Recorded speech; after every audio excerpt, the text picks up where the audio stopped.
The 100 Years of Solitude. Gabriel Garcia Marquez, 1967. Before they took him to the execution wall, Father Nicanor tried to attend him. "I have nothing to repent," Arcadio said, and he put himself under the orders of the squad after drinking a cup of black coffee. The leader of the squad, a specialist in summary execution, had a name that had much more about it than chance. Captain Roque Carnicero, which meant butcher. On the way to the cemetery, under the persistent drizzle, Arcadio saw that a radiant Wednesday was breaking out on the horizon.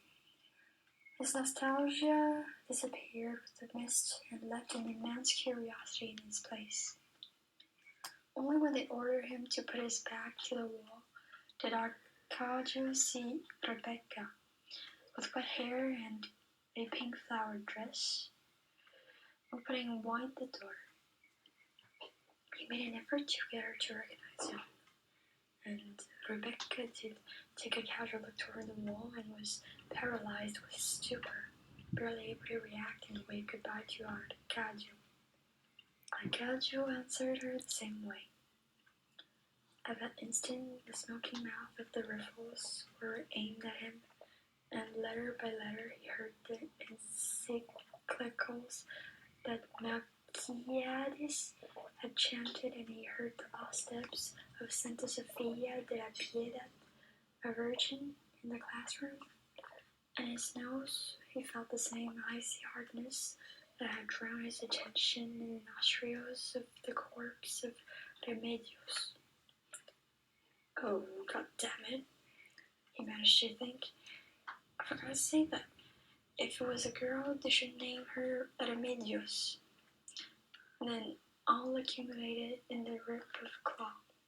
He felt again all the terror that had tormented him in his life. The captain gave the order to fire. Arcadio barely had time to put out his chest and raise his hand, not understanding where the hot liquid that burned his thighs was pouring from. "Bastards!" he shouted. "Long live the Liberal Party!" The Ethics of Ambiguity, Simone de Beauvoir, 1947. Regardless of the staggering dimensions of the world about us, the density of our ignorance, the risks of catastrophes to come, and our individual weakness within the immense collectivity, the fact remains that we are absolutely free today if we choose to will our existence in its finiteness, a finiteness which is open on the infinite. And in fact, any man who has known real loves, real revolts, real desires, and real will knows quite well that he has no need of any outside guarantee to be sure of his goals.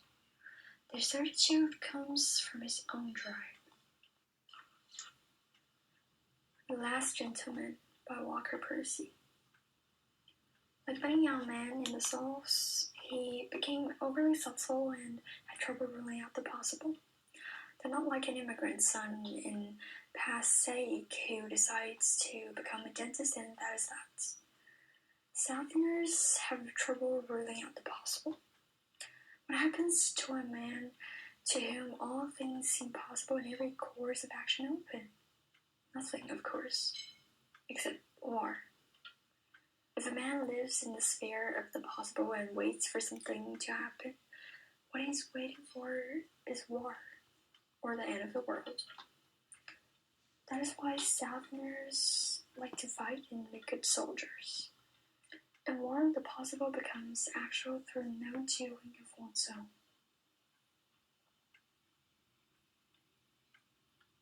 The Blank Slate, The Modern Denial of Human Nature by Steven Pinker. Evolution is central to the understanding of life, including human life. Like all living things, we are outcomes of natural selection. We got here because we inherited traits that allowed our ancestors to survive, find mates, and reproduce. momentous fact explains our deepest cravings. Why having a thankless child is sharper than a serpent's tooth. Why it is a truth universally acknowledged that a single man in possession of a good fortune must be a wonderful wife. Why we do not go gentle into that good night, but rage against the dying of the light.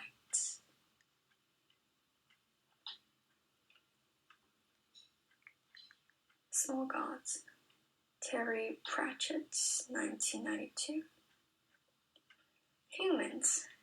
They lived in a world where the grass continued to be green and the sun rose every day and flowers regularly turned into fruit. And what impressed them? Weeping statues and wine made out of water. A mere quantum mechanistic tunnel effect that happened anyway if you were prepared to wait zillions of years. Was it the turning of sunlight into wine by means of wines and grapes and time and enzymes? Wasn't 1,000 times more impressive and happened all the time?